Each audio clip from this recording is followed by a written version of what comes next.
Oke, halo, assalamualaikum teman-teman. Jadi hari ini kita akan membahas tentang skripsi dari Kak Asmar Tahirman yang temanya itu tentang regulasi diri dan social exclusion.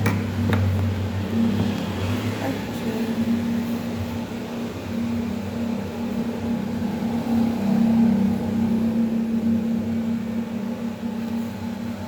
kita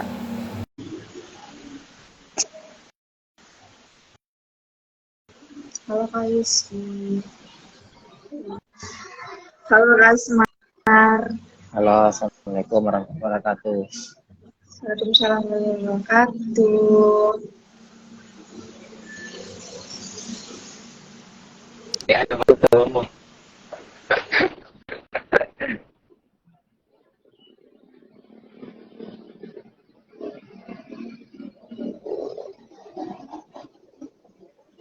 Kak Asmar jelas di suara aku Kak. Iya, jelas, jelas. Oke. Jadi mungkin sebelum ke inti, kayak bisa kita bahas-bahas yang lain ya. Boleh. Sambil nunggu juga ini. Sudah ada Kak Baso. Halo Kak Baso. Iya. Halo Kak Asmar. Kak Asmar sekarang sibuk apa kalau boleh tahu?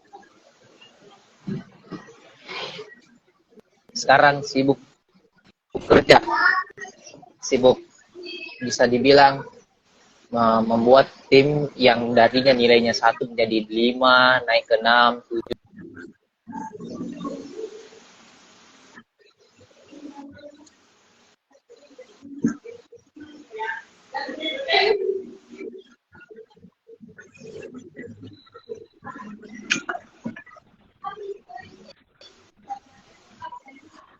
Oke.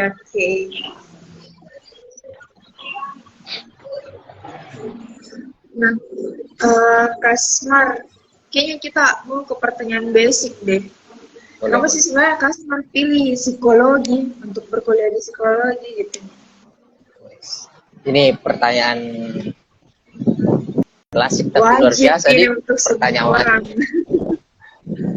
Jadi awalnya kan di 2000, saya kan masuk di psikologi itu 2014. Jadi saya tidak pernah kepikiran akan pilih psikologi sebenarnya.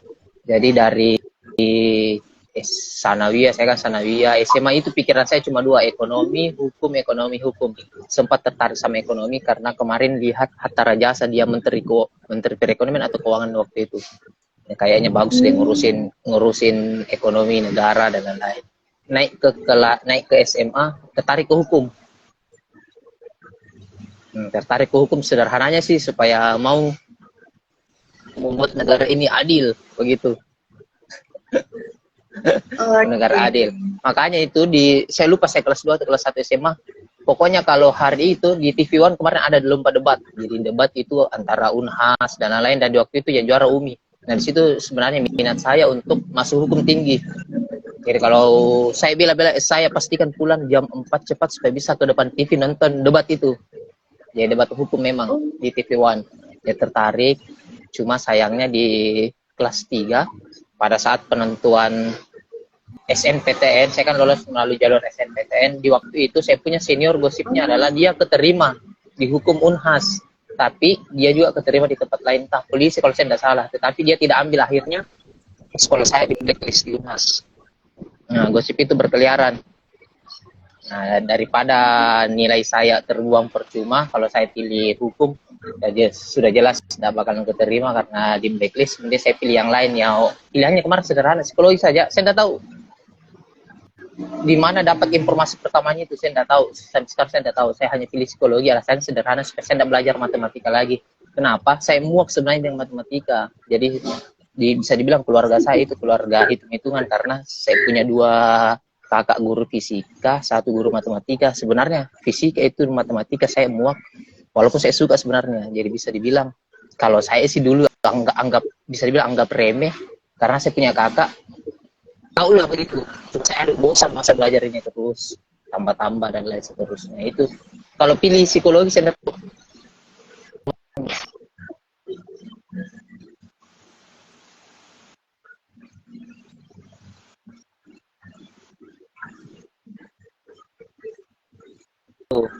mirip ya jawabannya dengan yang lain. Jadi psikologi supaya lari dari yang hitung-hitungan. Iya, kayaknya memang mayoritas orang-orang pilih psikologi karena menghindari matematika. Padahal ternyata setelah join di psikologi tetap ada statistikanya kita dapat, bahkan itu sampai 4 semester karena berlanjut di psikometri 2 semester, terus tambah satu lagi kuantitatif gitu di metodologi penelitian. Nah, ternyata memang kehidupan dengan matematika itu tidak bisa dipisahkan gitu. Ya, satu statistik dasar, 2 statistik lanjut, 3 psikometri, 4 tahu, ya setiap semester ada lah. Jadi sebenarnya tidak bisa kita lari dari matematika. Nah, terus selama di psikologi, Kasmar kan alhamdulillahnya sama di psikologi itu luar biasa juga apa ya, istilahnya brandingannya gitu. Kasmar di psikologi pernah menjabat sebagai Presiden BEM. Nah, boleh nggak sih Kak sharing-sharing sedikit tentang pengalamannya Kasmar di Badan Eksekutif? Gitu. Jadi kalau dibilang kenapa bisa tertarik masuk ke BEM, kayaknya faktor yang memang tidak terlalu mau masuk psikologi. Jadi kan awalnya mau masuk hukum. Saya pikirnya kemarin belajar hukum itu bisa di organisasi. Ya, belajar di organisasi. Makanya bisa dibilang pelampiasan atau apa ya bahasanya kalau psikologi itu yang maunya ini tapi yang dia lakukan ini. Mau belajar hukum cuma tidak dapat, ya carinya di organisasi. Ketemu dapat di organisasi. Pengalihannya. Ya, pengalihannya. Ya, pengalihannya. Kalau bahkan mau dibilang pada saat kan SNPTN itu dulu dikumpul. Semua yang mau mendaftar ulang dikumpul. Bahkan saya masih ingat teman-teman beberapa saya masih ingat juga. Pada saat kita dikumpul di auditorium Makanan Gampah itu 1000-an lebih, ada sesi pertanyaan, saya bertanya. Saya bilang begini, kalau kita sebagai mahasiswa keterima di sini kemudian demo apakah akan di DO? Nah, itu masih itu belum secara administrasi lolos. Saya memang tanyakan itu. Ya, jawabannya itu kemarin saya ingat sekali jawabannya ya politis lah, jawabannya politis dan lain-lain seterusnya. Nah, pelarian saya dari maunya hukum itu ke organisasi. Jadi organisasi plus ekspektasi saya terhadap dunia kuliah sebenarnya tinggi. Ekspektasi saya terhadap dunia kuliah tinggi, organisasi tinggi. Saya pikirnya orang yang kuliah itu cerdas sekali, orang yang berorganisasi.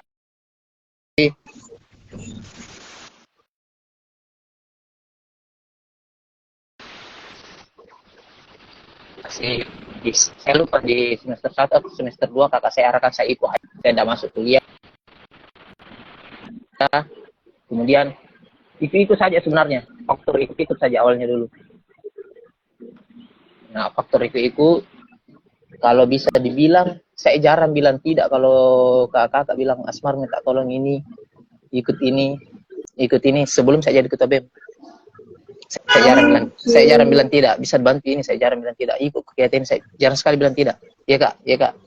Jadi disuruh kegiatan ini mengiyakan, disuruh jadi ini mengiyakan. Nggak tahu faktor apa yang kan setelah jadi Prisma baru berani menolak. Ini baru bilang sudah tidak percaya diri. Beda sebelumnya kan ambil aja. Pas setelah jadi presiden BEM malah ikut LK3. Saya bilang tidak bisa kayaknya. Cuma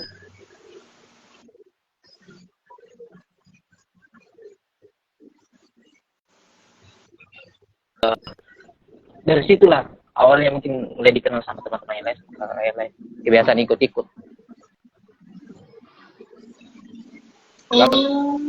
Kalau mau diceritakan jadi ketua BEM, sudah ada nomor gitu. Ya.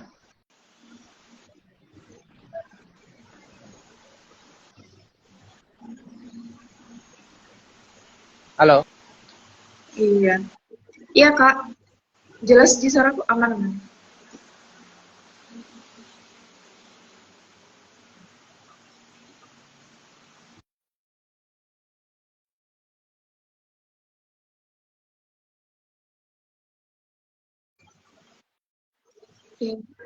Ya kak, saya izin kasih mati kamera supaya stabilkan jaringan dulu ya. Oh Kasmar nanti. Halo Kasmar. Halo ya. Halo. Oke, aman nih kak? Aman. Saya aman.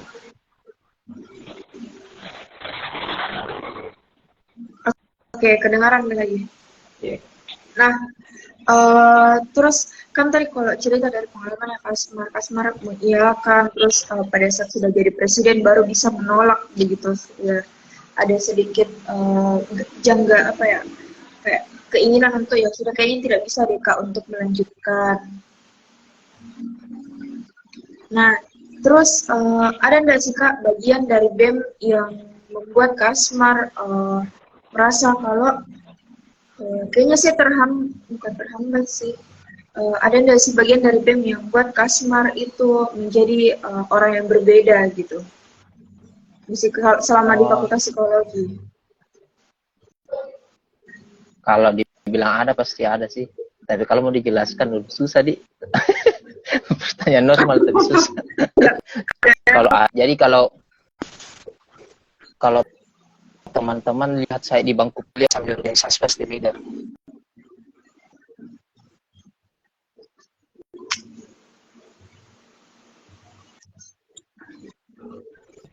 Dibandingkan di bangku organisasi, karena kalau mau bisa dibilang sampai semester 6 itu saya lebih aktif organisasi daripada yang walaupun akademiknya sebenarnya tidak ditinggal, cenderung bagian saya itu cuma 2 presentasi.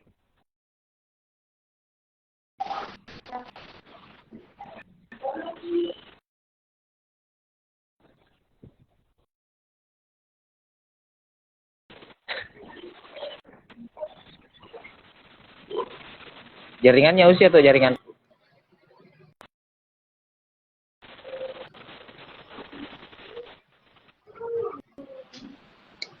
Halo, Kalau Pak sudah aman? jaringannya aman. Jaringannya usia atau jaringan ini?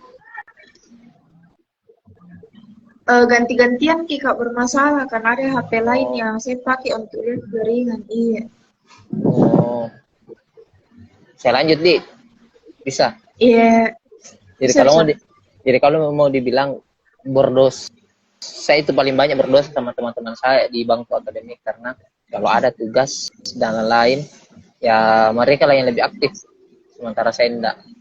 Nah, memang saya kemarin prinsipnya kalau kuliah yang penting saya dapat value-nya, ilmunya. Kayak sebenarnya orang kan bilang, oh bagus sekali ini dibilang eksperimen, susah dan seterusnya. Saya pada saat saya tahu polanya, semangat saya untuk belajar eksperimen sudah turun. Jadi pada saat kita kan lab turun, lab 1, lab 2, lab 3, pas saya dapat polanya, aduh begini jadi ternyata. Kalau belajar kita hanya sampai pada saat administratif dan lain-lain, itu kan satu kali dipelajari sebenarnya sudah kita bisa paham. Nah, makanya pada saat sudah lab 1, lab 2 saya sudah mulai tidak terlalu semangat gitu. Dan saya tahu polanya, oh begini.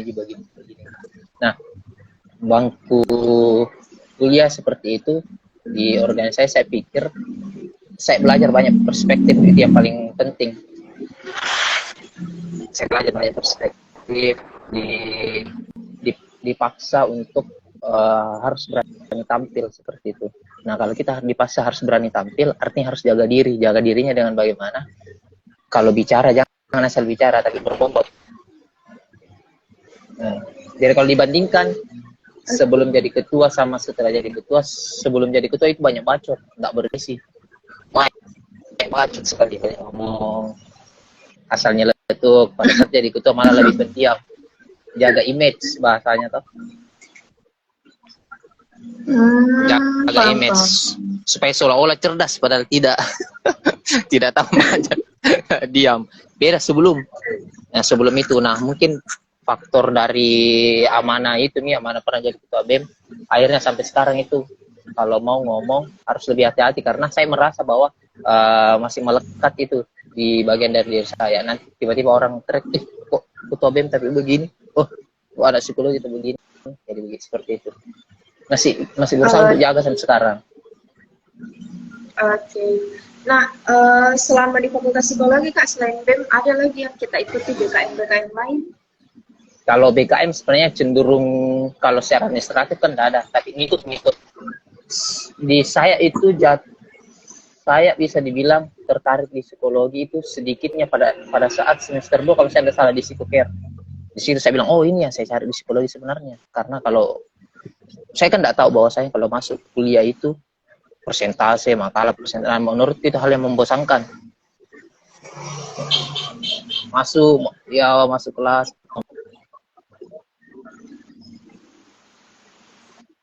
Oke.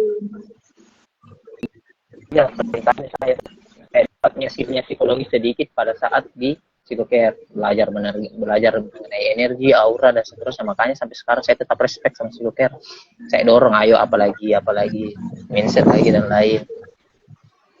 Itu kemudian mulai suka pada saat DDI, dasar intervensi Bunda Wit, kita diajari intervensi sedikit.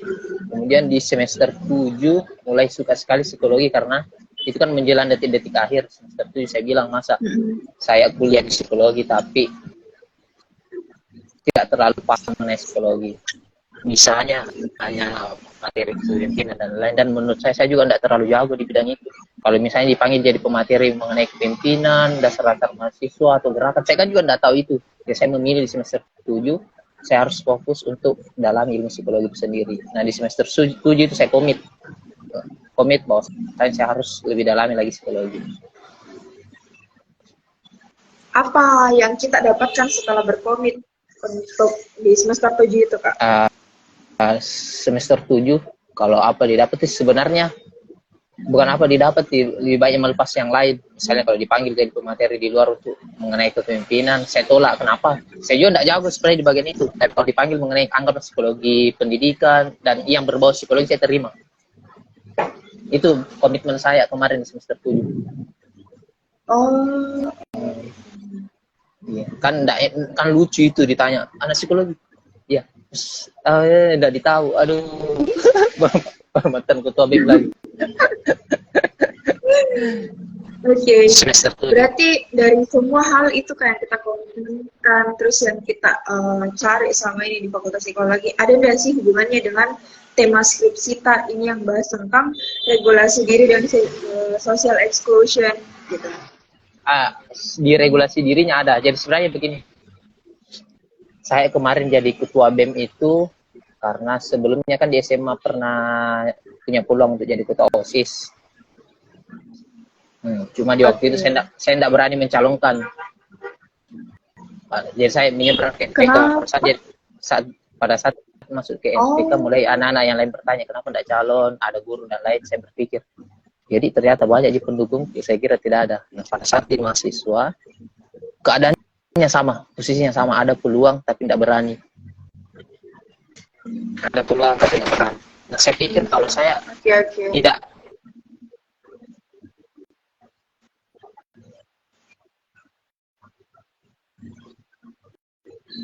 hubungannya sama regulasi ini sebenarnya adalah orang kan bilang organisasi itu pasti lambat orang kuliah, organisasi itu tidak bagus. Pandangan saya sejauh ini adalah tidak, sebenarnya keliru, hanya beberapa orang saja, dan orang yang berorganisasi tapi tidak tahu bahwasanya dia masuk ke kampus itu ya tujuan utamanya adalah akademik untuk sarjana. Bisa dibilang kalau oknum lah, jadi organisasi itu malah sebenarnya membantu akademik menurut saya. Nah, cara saya untuk mendukung itu adalah membuat penelitian yang bisa membuktikan bahwa saya organisasi itu bagus.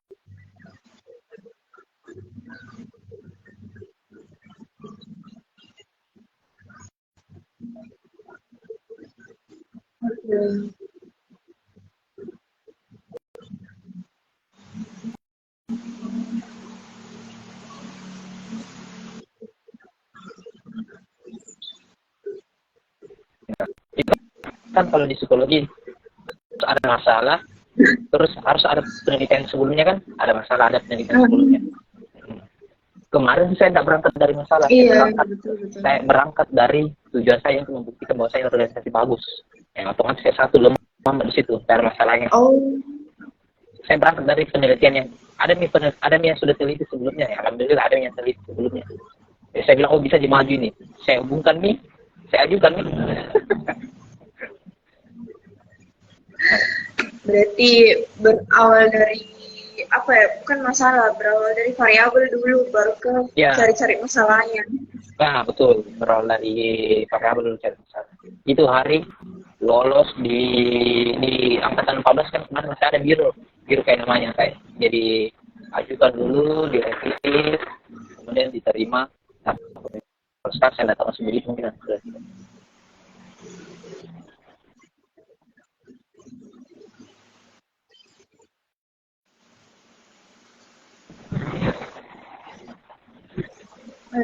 Oke. Kedengaran? Oke.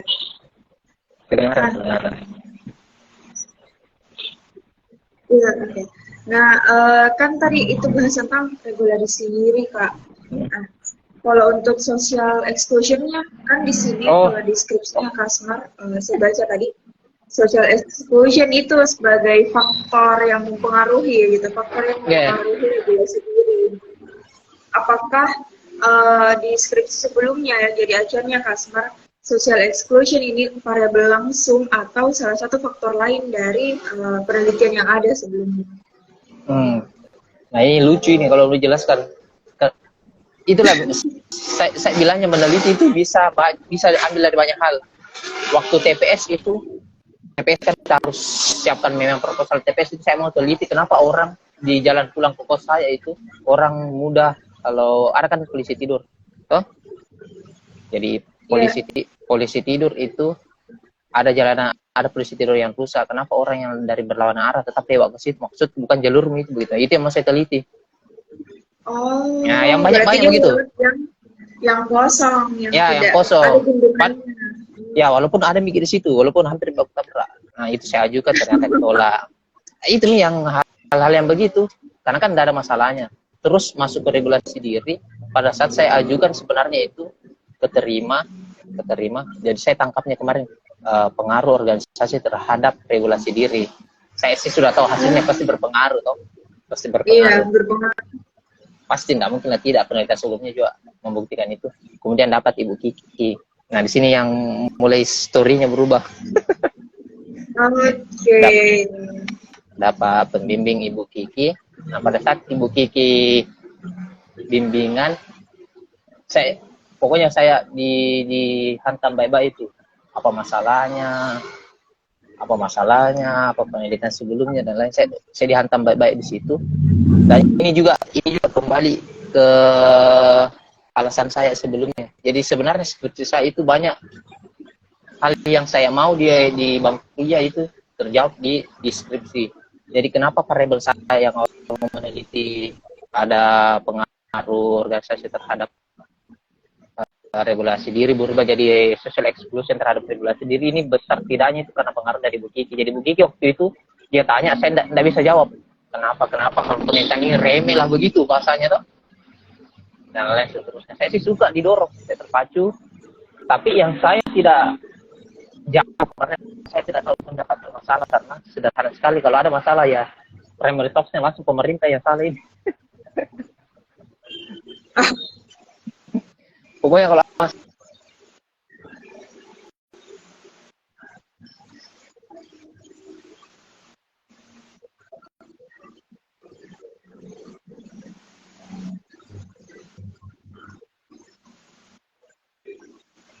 Oke.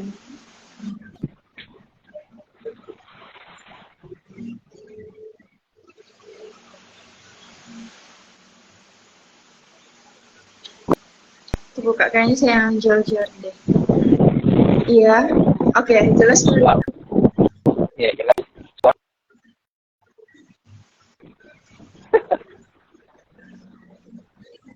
Iya, apa Kak?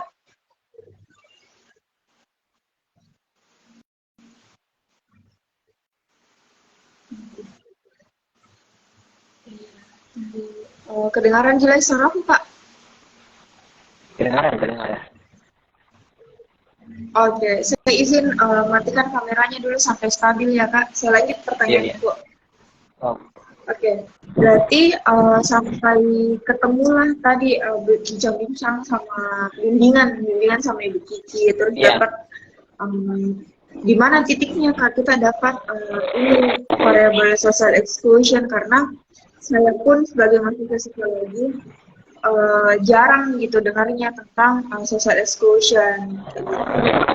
Jadi kan Ibu Kiki bilangnya begitu kemarin, kalau kamu ini cari penelitian jurnal sebelumnya yang kau suka, kemudian pilih salah satunya. Jadi yang salah satunya. Okay. Kemudian pada saat saya baca, saya dapat penelitian Baumeister mengenai regulasi diri. Nah, saya selama master regulasi diri selalunya dapat Baumeister. Kayaknya dia tokonya deh. Oh, Kan regulasi diri sebenarnya paling banyak adalah regulasi diri pendidikan belajar gitu. Nah saya kan regulasi diri umum, jadi luas sekali sebenarnya. Ketemunya di jurnal itu sebenarnya kan di jurnal tersebut ada lima penelitian. Saat saya ambil di penelitian pertama, kemudian saya paparkan ke Ibu Kiki approve. Nah, Ibu Kiki ini expert di bidang regulasi emosi kalau saya tidak salah. Makanya pada saat saya ada regulasi diri diberikan pembimbing Ibu Kiki, saya kemarin ya langsung mengiyakan karena saya pikir standar Ibu Kiki tinggi dan deskripsi adalah jalan terakhir atau terakhir sekali Miki sebelum sarjana untuk belajar mengenai metode penelitian. Dan Ibu Kiki menurutku sangat cocok untuk bimbing saya. Makanya saya mengiyakan. Di arahkan apapun saya mengiyakan. Jadi ketemu jurnalnya begitu saja ceritanya, disuruh cari, saya dapat jurnal Bobester. Di jurnal tersebut ada 5 eksperimen, ada 1, 2, 3, 4, 5. Saya pilih eksperimen yang pertama karena lebih mudah menurut saya eksperimen pertama. Jadi sebenarnya di jurnal itu semuanya social exclusion, cuman eksperimennya yang berbeda. Jadi semuanya social exclusion, ada dengan minuman, ada dengan makanan, ada dengan tugas-tugas yang lain. Oh, berarti jurnalnya itu tetap berhubungan dengan regulasi diri dan langsung social exclusion, cuman desain eksperimennya saja yang berbeda ya Kak? Ya betul. Nah, waktu saya ketemu sama Ibu Kiki, saya dapat jurnalnya, saya cari data. Jadi bisa dibilang masalahnya dicari-cari kan? Masalahnya dicari-cari.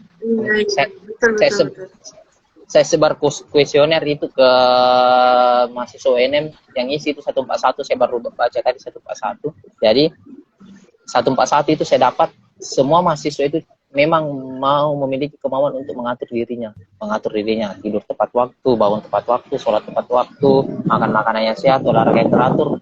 Jadi mahasiswa itu punya keinginan untuk mengatur dirinya untuk hal yang tersebut. Nah, di kuesioner yang sama hanya 13%-an yang bisa kategori sedang 40-an, kategori rendah itu ya lebihnya itu. Makanya saya dapat artinya regulasi dirinya yang isi ini masih mau ditingkatkan. Kemudian social exclusion, pertanyaan saya di situ, apakah mereka pernah ditolak itu dalam bentuk kayak diabaikan, pendapatnya tidak diterima dan lain-lain. Nah, 59,6% itu 59 lah ke atas yang pernah mengalami social exclusion. Social exclusion itu bentuknya adalah saya diabaikan tanpa penjelasan, ditolak masuk dalam suatu kelompok, tidak diterima ketika mengungkapkan pendapat, seperti itu. Dan kuesioner saya di waktu itu memang membuktikan ada regulasi dirinya masih perlu ditingkatkan. Social exclusion ya mayoritas pernah mengalami begitu. Bahkan saya pernah observasi salah satu yang ngisi kuesioner itu, saya tanya, kau pernah ditolak? Nah, bilang iya pernah. Apa dampaknya ke kau? Dia bilang begini, dulu waktu saya mau SD saya mau bicara begitu, guru saya larang. Sampai sekarang saya tidak berani ngomong. Jadi saya termotivasi. Betul sih ternyata ini variabel social exclusion. Oke. Nah, sehubungan dengan pemaparannya tadi Kak Asmar, ini ada yang bertanya Kak SDM Fitriani. Dia bertanya, Kak Asmar mau tanya dong, social exclusion ini terjadi sama seperti stigma ke kelompok tertentu kah? Nah, kalau kajian social exclusion di waktu itu ya, saya tidak tahu sekarang. Susahnya kemarin karena social exclusion itu yang saya cari belum buat dalam istilah psikologi. Jadi referensi saya itu banyak bilang dari faktor ekonomi, faktor ras, dan lain-lain sebagainya, dan lain-lain seterusnya. Makanya cenderung sebenarnya ini kajiannya untuk di psikologi sebenarnya masih luas, masih perlu didalami. Nah, di waktu itu, sederhananya saya social exclusion itu, saya bilangnya begini kalau kemarin, sederhananya social exclusion itu adalah contohnya ketika kita ngumpul begitu, dan ada orang yang lainnya mau datang, kita tolak, dia mau ke sini, tempat lain mau ke. Nah, kalau social exclusion, jadi sudah terjadi, kalau stigma kan ini bisa dibilang, belum terjadi lah seperti itu. Tapi kalau gunakan kajian yang lain misalnya kajian ekonomi, kajian hukum, masa social exclusion akan masuk situ. Makanya di penelitian saya itu saya tidak pakai istilah bahasa Indonesia, kan biasa orang bahasa Inggris tapi sudah diistilahkan dengan bahasa Indonesia. Saya tetap pakai social exclusion karena di waktu itu belum ada referensi yang menerjemahkan itu social exclusion itu di luar seperti ini, sementara di Indonesia seperti ini. Makanya kalimatnya tetap social exclusion. Oke, berarti kalau base teori yang Kasman pakai dari sudut pandang psikologi, memang sebenarnya masih berbeda dengan stigma gitu. Dari Ya, dilihat dari jangka waktu terjadinya kan, kalau misal dari yang saya tangkap tadi Kasmar berarti social exclusion itu pada saat sudah terjadi. iya, Sedangkan kalau stigma itu udah belum gitu. Berarti kita juga harus melihat dari sudut pandang mana lihat ini kondisinya, karena kan social exclusion itu bisa dilihat dari apa? Itu bisa dibilang sebuah kondisi ya, Kak. iya. Kalau social exclusion kondisi sebenarnya terjadi atau tidak terjadi, tapi anggaplah ditolak ke datang itu kan sudah terjadi. Tapi kalau stigma kan masih Oke. masih ya di kepala orang, oh terstigma kayak ini dan lain-lain. Jadi kalau pertanyaannya Mbak Dian seperti maka jawabannya itu. Oke. Nah, kemudian apa Tapi sebenarnya tujuannya Kak Asmar meneliti?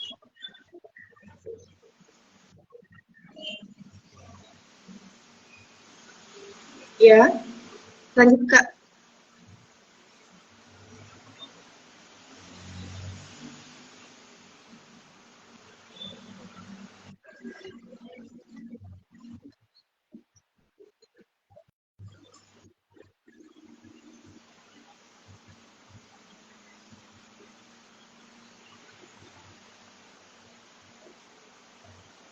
Oke, Kasmar. Halo Kak.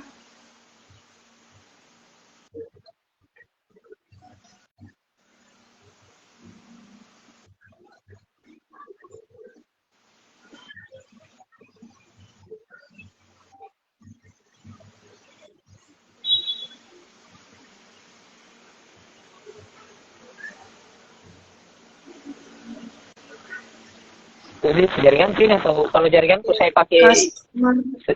ini kan Iya. jaringan sini atau jaringannya Oke, Mbak.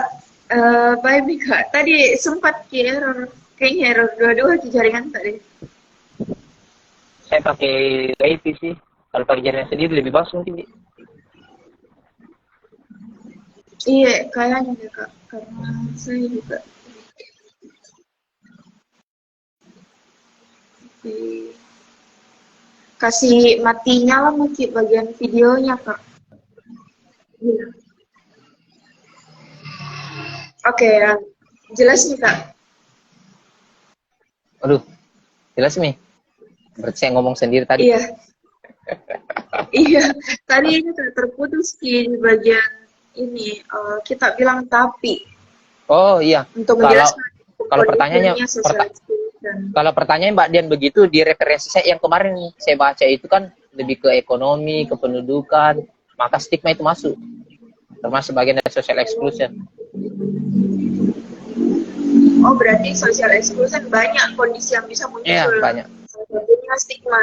Oke. Ya, bahkan termasuk faktor ekonomi, bisa terjadi penolakan sosial karena faktor ekonomi. Oke.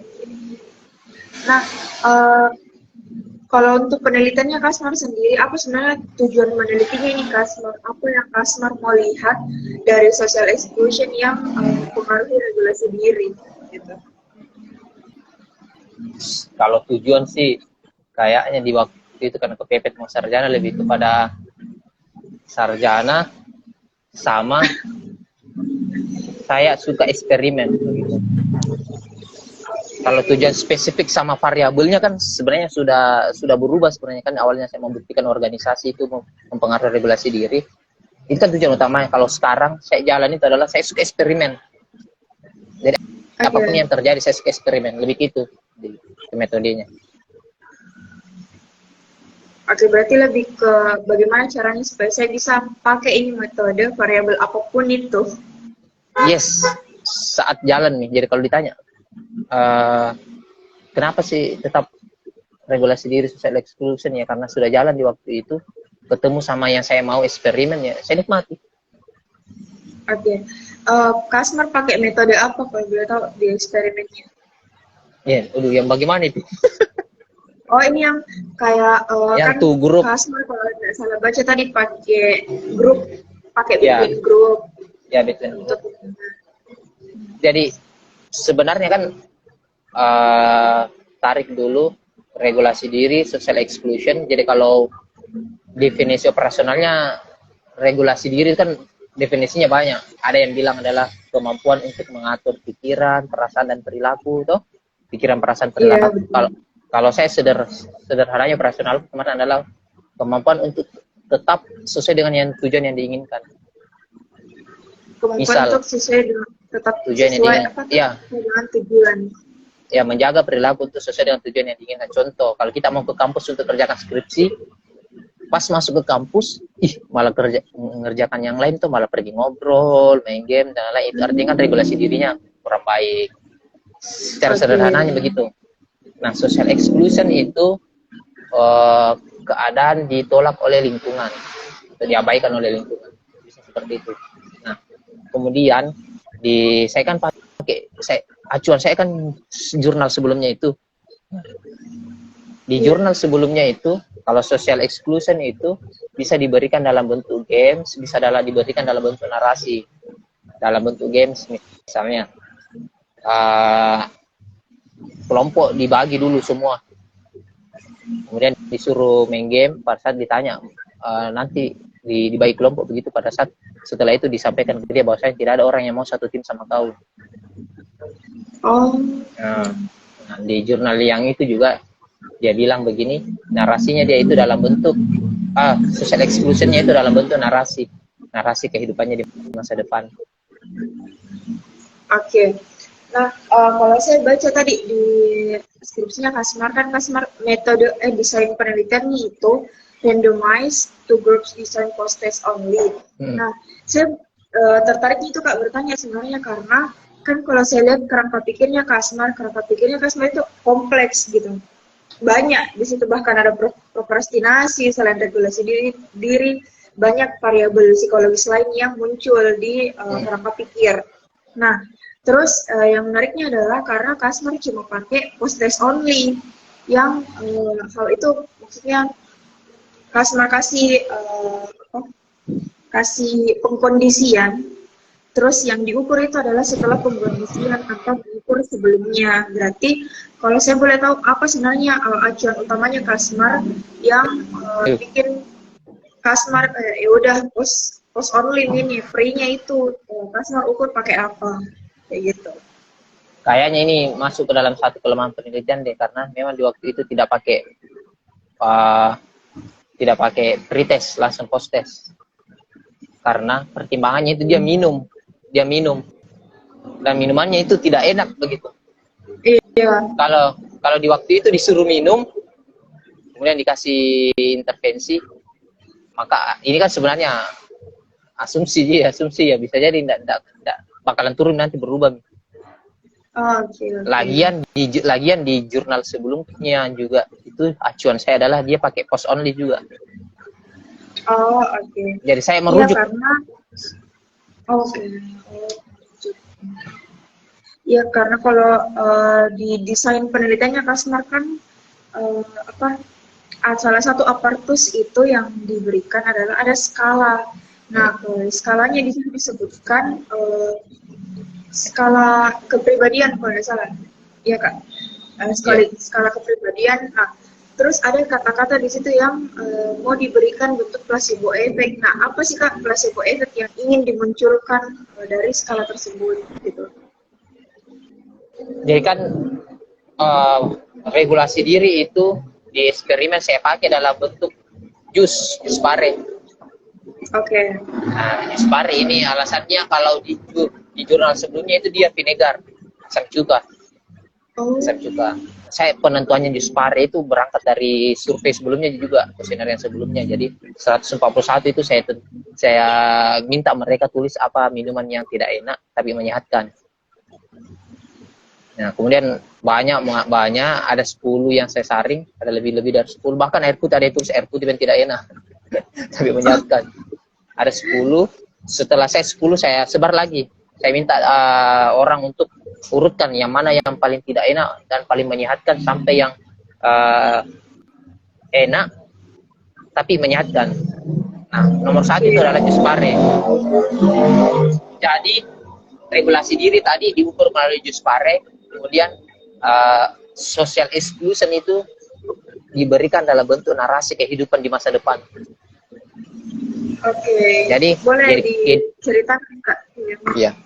Jadi social exclusion diberikan dalam bentuk narasi kehidupan di masa depan. Jadi ada dua itu. Yang pertama itu narasi bahwasanya di kehidupan di masa depan itu dia akan ditolak oleh lingkungannya.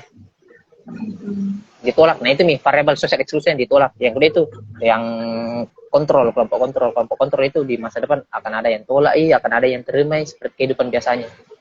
Nah di narasi tersebut sebenarnya narasi tersebut saya tadikan juga sampai orang-orang sampai benar.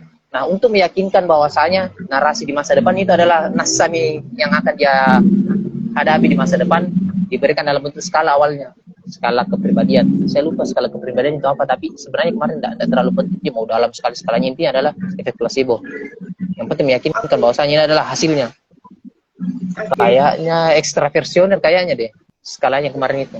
Ada banyak, saya ambil saja sedikit supaya tidak memakan waktu, kan sebenarnya banyak sekali, cuma supaya tidak memakan waktu saya pakai skala tersebut. Mereka isi, pada saat sudah mereka isi narasi itu nih yang akan diberikan selanjutnya, seolah-olah bahwasanya hasil dari skalanya itu, skala kepribadiannya adalah ini. Oke. Nggak nyambung itu sebelum masuk ke ruangan deh Kak, kalau saya baca itu alurnya dikasih skala dulu, nah terus baru dalam ruangan baru dikasih jus pare. Apa Kak sebenarnya hubungannya nih jus pare? Ini jus pare sebagai apa Ki di penelitian pengkondisiannya untuk pare ini di jurnal apa gitu?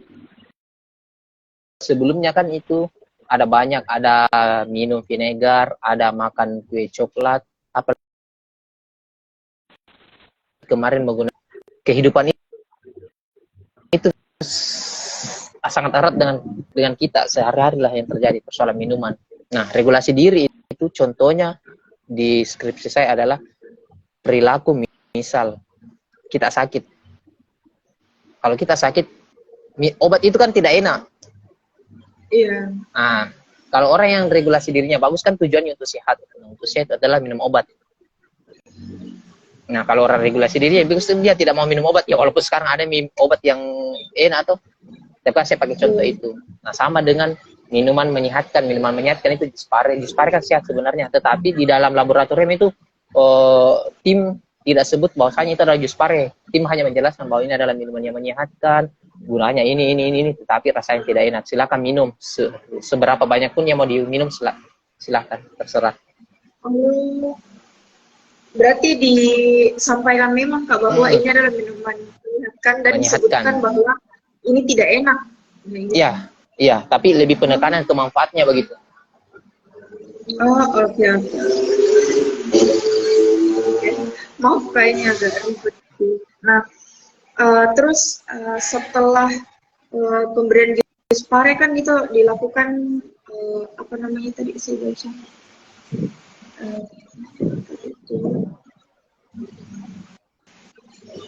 Manipulation check-nya Kak, bagaimana caranya Kak? Nah saya baca lagi bagaimana caranya sebenarnya orang melakukan manipulation check di hari yang sama dengan hari eksperimen kayak gitu. Karena kalau berdasarkan pengalaman kemarin, saya kan manipulation check-nya itu di awal gitu. Ada skalanya memang di awal saya kasih bersamaan dengan pretestnya. Manipulasi check kan itu untuk memastikan bahwasanya apa yang dilakukan itu sesuai dengan yang dia dapatkan. Jadi manipulasi cek itu untuk memastikan bahwasanya yang saya pasang di kelompok social exclusion benar-benar dia tahunya bahwasanya oh ini saya tadi. Kan tadi ada narasi dua, ada narasi penolakan, ada narasi yang normal.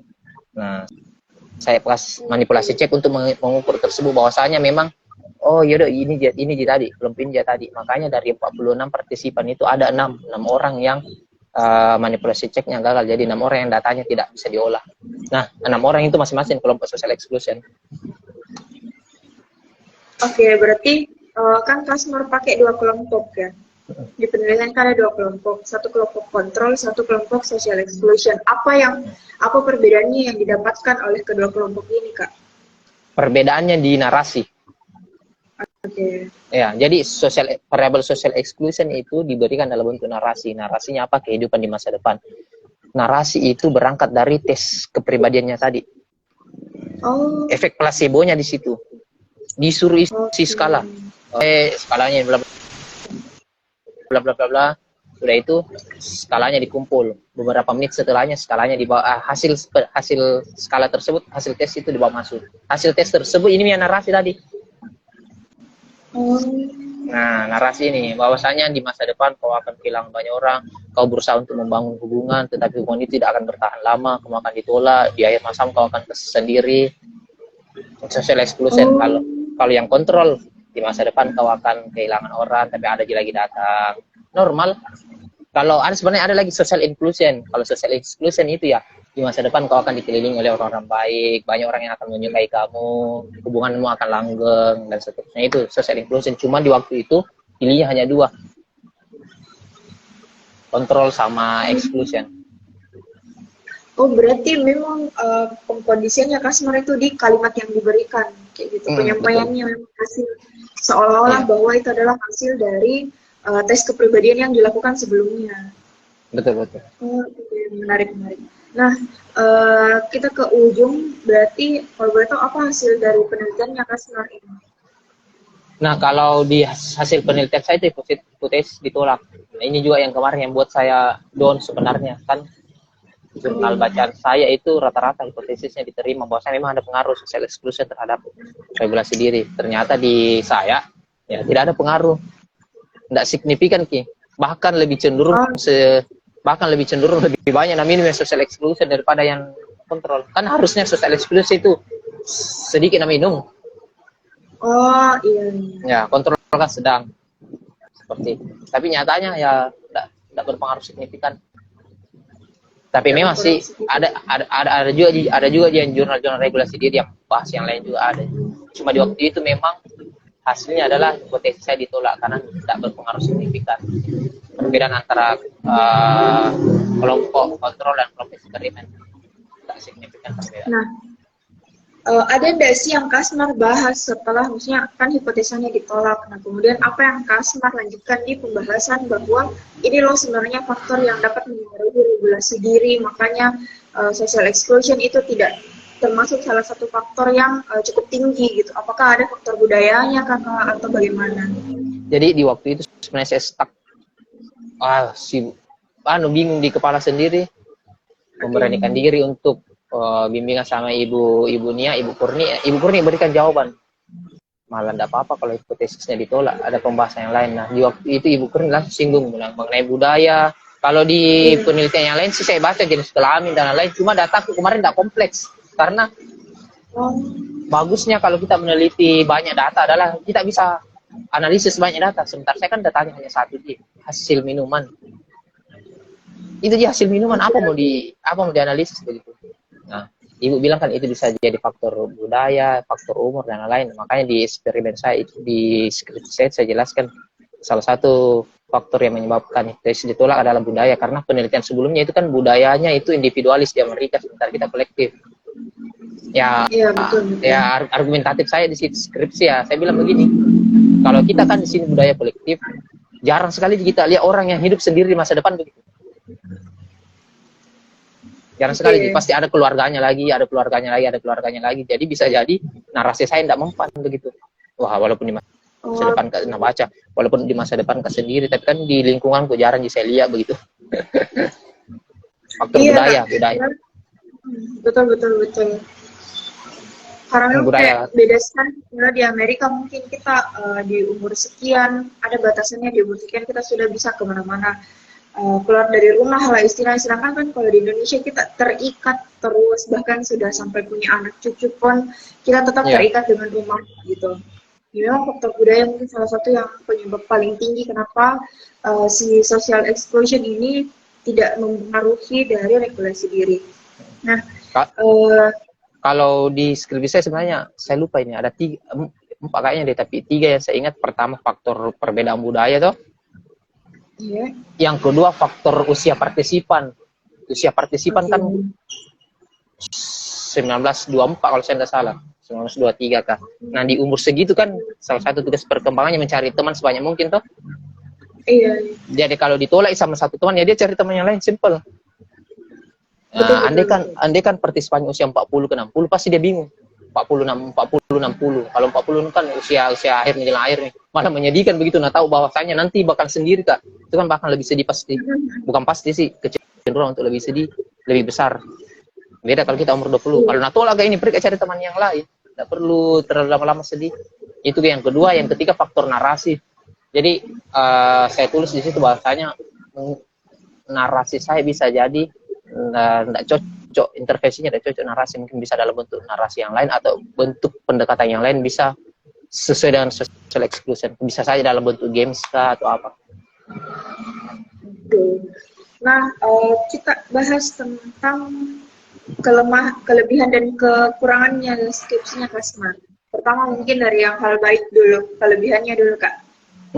Kalau kelebihannya sih, kayaknya sih di waktu itu baru saya yang teliti untuk sombong toh. Kalau di Sulawesi saya yakin sih mengenai social exclusion dan regulasi diri, karena yang saya cari kemarin kan masih tidak saya dapat. Jadi ini akan sangat bagus jika mau ditelaah lagi. Plus social exclusion, alangkah baiknya kalau kita orang psikologi mau mendalami itu sebenarnya yang bagaimana sih bentuk social exclusion yang paling tepat. Nah, itu kan tadi kajiannya lebih banyak ekonomi, kependudukan, hukum. Nah, kalau psikologi bisa lebih dalam lagi, sehingga ditemukan definisi yang lebih tepat begitu. Oke. Panas di sini. Ya. Kalau di bagian kekurangannya apa sih sebenarnya kelemahan dari penelitiannya Kasmar yang kalau teman-teman penonton saya ini mau remake gitu atau mau apa istilahnya kalau kita kuasi eksperimen kan eksperimennya Kasmar, apa yang perlu diperbaiki lagi kayak gitu. Satu, manipulasinya dalam bentuk narasi bisa lebih diperbaiki atau dalam bentuk yang lain. Kemudian kalau kemarin hasil bimbingan saya sama Ibu Gawin, bisa skalanya kan saya untuk memunculkan efek placebo. Oke. Nah, sehingga sebenarnya tidak terlalu kompleks. Saya hanya ambil beberapa poin, bisa di kemudian hari mungkin lebih kompleks lagi, sehingga data itu bisa dianalisis lagi nantinya. Oke. Jadi andai kan kemarin skala yang saya pakai adalah skala yang memang benar-benar, itu bisa dianalisis. Sebentar saya kan kemarin tujuanku sederhana aja, yang penting menimbulkan efek placebo. Oke, berarti dikomplekskan dulu skalanya. Skalanya betul. Ya, kemudian bisa juga regulasi diri, bisa dalam bentuk penilaian lain. Kalau skala sih bisa mungkin, tapi saya akan cenderung tetap pakai yang model eksperimen, bisa mungkin dengan jus pare yang bisa diganti. Entah minuman yang paling cocok kita di sini apa. Sebenarnya jamu bisa. Oke. Jamu bisa, atau makan makanan yang bisa bagaimana itu. Banyak sih kalau mau. Sebenarnya banyak, cuma memang harus variansinya itu ditelitikan kembali karena banyak hal-hal yang sebenarnya bisa lebih dalam lagi untuk disampaikan. Kayak tadi Kasmar bahas tentang skalanya harus lebih dikasih jelas untuk menimbulkan placebo effect, kemudian narasinya perlu diperbaiki. Terus tadi juga 3 faktor yang Kasmar bahas selain narasi, 2-nya itu adalah budaya dan usia. Nah, kalau kita lihat kan di tugas perkembangannya orang tua seperti yang tadi Kasmar bilang, oh ya di umur 40-60 gitu, mungkin akan kecenderungannya bisa lebih tinggi lagi karena memang ada yang namanya sudah mendekati begitu dia. Iya, sudah mendekati, yang ada juga istilahnya kalau sudah anak bungsunya sudah keluar dari rumah, nah kayaknya itu memang lebih berasa lagi. Jadi itu sedikit saran dari Kak Asmar untuk teman-teman yang ingin meneliti tentang regulasi diri dan social exposure. Oke. Nah, sebelum kita tutup percakapan hari ini, sebenarnya terima kasih Kak Asmar, kayak banyak sekali lagi insight baru yang saya dapat, apalagi tentang social exclusion ini yang saya baru ngeh kayak, oh ternyata social exclusion itu seluas itu pembahasannya kayak gitu. Bahkan di salah satu jurnal saya baca, social exclusion juga itu terjadi di dunia kerja sebenarnya. Jadi kalau ternyata social exclusion itu kalau terjadi di dunia kerja, kecenderungan untuk menurunkan produktivitas. Kalau ditolak saja, Oh, kalau ditolak. kecuali kalau Itu ditolak bisa. tapi ada dipaparkan bahwasanya kenapa kok ditolak dan seterusnya kan bisa jadi bahan evaluasi sebenarnya. Ya kalau ditolak saja diabaikan tanpa penjelasan ya cenderung untuk efek negatif. Oke. Berarti nanti bisa nih kayaknya Kak bahas social exclusion di next part tentang organisasi ataupun di apa ya? Kalau anak-anak zaman sekarang kan Kak, dia pakai social exclusion itu di circle pertemanan gitu. Betul. Ada sistem penolakan untuk menerima satu orang masuk di circle-nya. Kayaknya mungkin menarik itu lagi untuk dibahas. Nanti berarti ada part 2-nya sama Kasmar tentang social exclusion. Sebenarnya mau saya cari jurnalnya itu yang bahas itu tuh untuk dunia kerja tapi tidak saya dapat apa jelas. Oke. Berarti nanti dibahas lagi.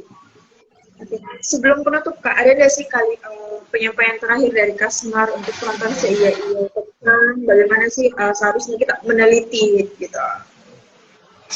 Sebenarnya bagus yang 3 jam ini. Satu sih saya sih bilang ke teman-teman kalau mau meneliti banyak cara sebenarnya. Nah ini juga jadi bahan evaluasi saya ke kampus kita sendiri bahwasanya ternyata memang mungkin karena harus memang begitu untuk saat ini bahwasanya kita harus berasal dari masalah.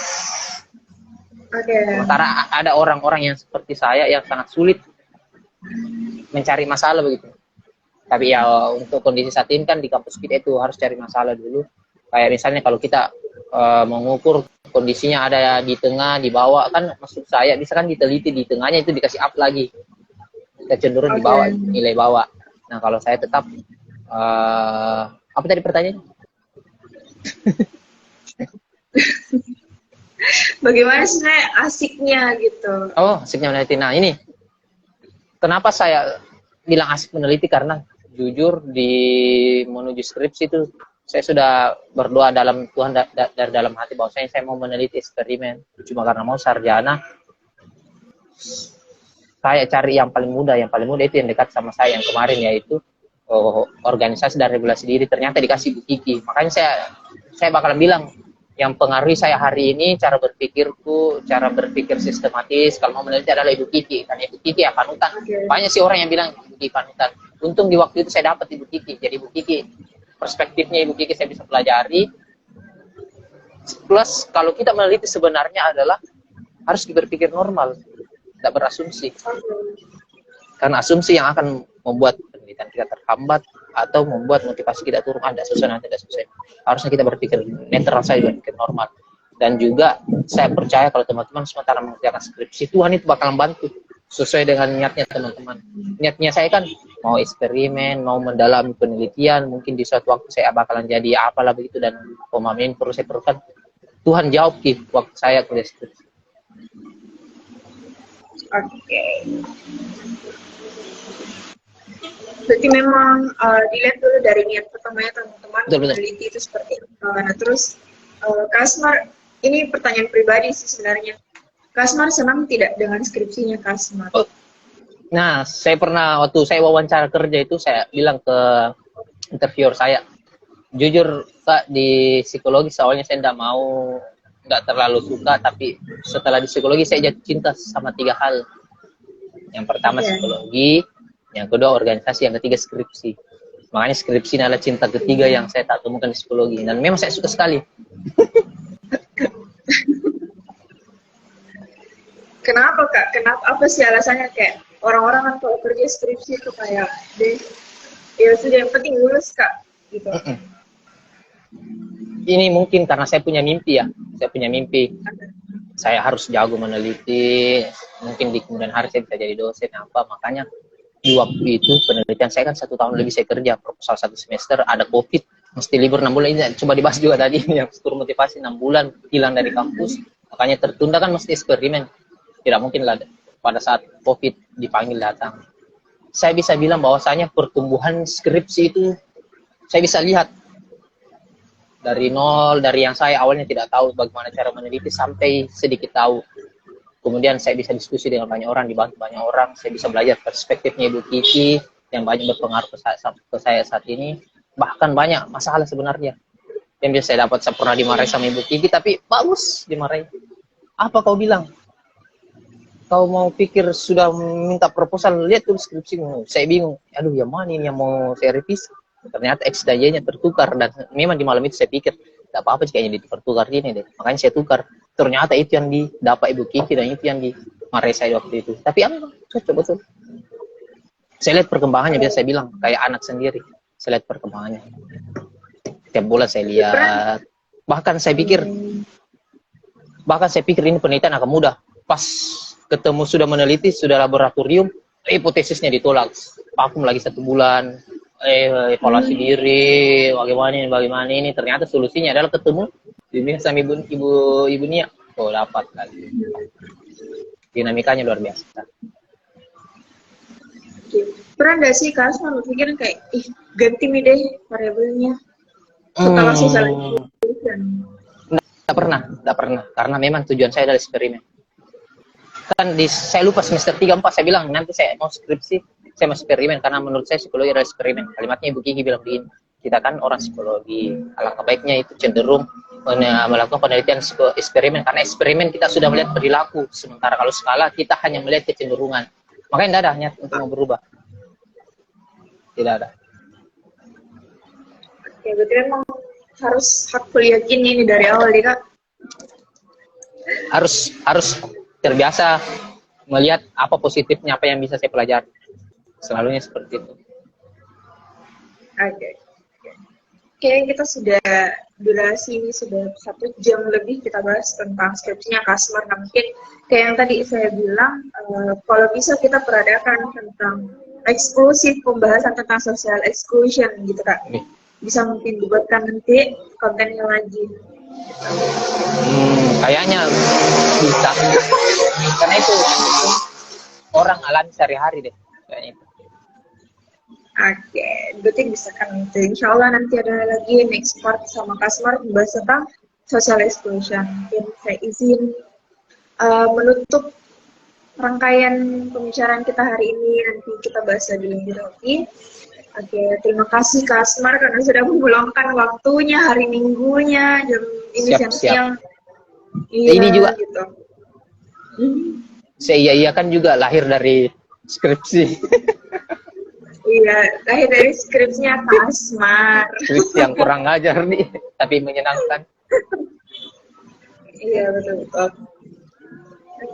Jumpa dulu Kak Asmar. Itu ada yang mungkin Kak untuk ngobrol-ngobrol lagi sama kita Kak Ahmad Fahrul. Siap Kak Ahmad. Siap Kak Fahrul. Andalanku Kak Fahrul. Oke, mungkin itu saja dari saya. Uzi selaku host hari ini. Terima kasih Kak Asmar, terima kasih teman-teman. Ya, semoga bisa dipahami. Saya minta maaf kalau melompat-lompat cara menjelaskan. Iya, saya juga minta maaf kalau misalnya ada pertanyaan yang kurang atau Kak Asmar masih mau menjelaskan tapi terpotong lagi dengan pertanyaan yang lain.